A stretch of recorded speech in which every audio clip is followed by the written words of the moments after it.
Okay, here we go. Chapter 6, the Sefer of the Yanuka, Pathways of Attachments to the Rays of Light, the Luminaries of Light. You know, it's a confusing name for me, but I think we're not going to understand it till we get to the last chapter. This chapter 6 is a little metaphysical. 7 and 8, the coolest little things I've ever seen. So, let's get through 6. 7 and 8 is going to be amazing. Without further ado, let's see what is happening. B'Shabbos kodesh me'irim me'orei ha'or. And the holy Shabbat, once a week, this great light illuminates and raises itself on us. I don't know if that's proper English, I just made it up. But it's there's this luminaries that shine on us specifically on Shabbat. Okay? Ki betchila bara Hashem Baruch es ha'esh la'ayir bilvad v'lo lisrof. Because in the beginning of creation, God made fire just to give us light, not to burn things. That's not why we had fire. We didn't have fire to cook meat. Adam wasn't making barbecues. Just to have light. Baruch b'moitzi Shabbos divrei. And then only after Shabbat, Adam was created Friday afternoon. Only the Saturday night, only after Shabbat, was then fire created, to use to consume. During the Shabbat, there was no reality yet at the time where fire was meant to burn anything else besides just give light.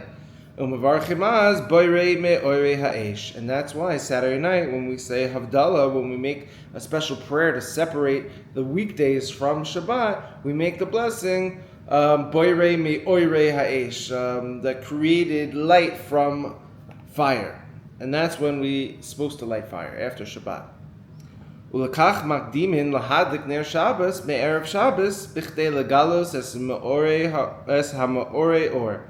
And that's why we advance and we make early Shabbat by lighting candles, 18 minutes early in the exile, 40 minutes early in Jerusalem. We light the Shabbat candles in order to reveal this concept of light, of a light from light, of ma'orei ha'or, from radiance from light itself. Why? Because we're using fire in a holy way. We're not using it to burn. We're using it just to have spirituality. It's not for anything else.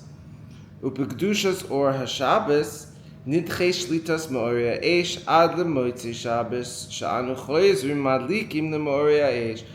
And the holiness of the light of a Shabbat that we're experiencing pushes off and dominates the force of getting light from fire, the power of these fire people, these Neanderthal people.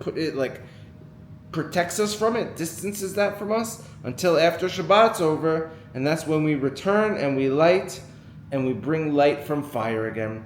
That's why the candles of Shabbat, you're not allowed to get pleasure from the light itself. You can't read your book by the Shabbat candle using that as your source of light. Forbidden.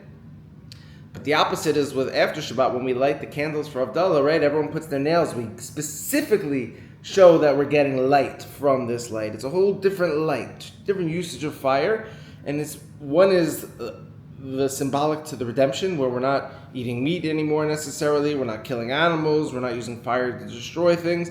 And then the other one is, all the while we're in the exile, we're still making bonfires and cooking animals and destroying things with fire. So there's two separate realities, and Shabbat is the distinction between them. Very metaphysical, very up there piece today. The last two pieces of this chapter, very healing. I wouldn't miss it.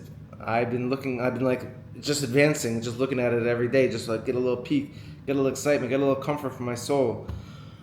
Whew. Lord knows I could ramble, so I'm going to cut myself off. I love you all so much. Have a wonderful day. Over and out.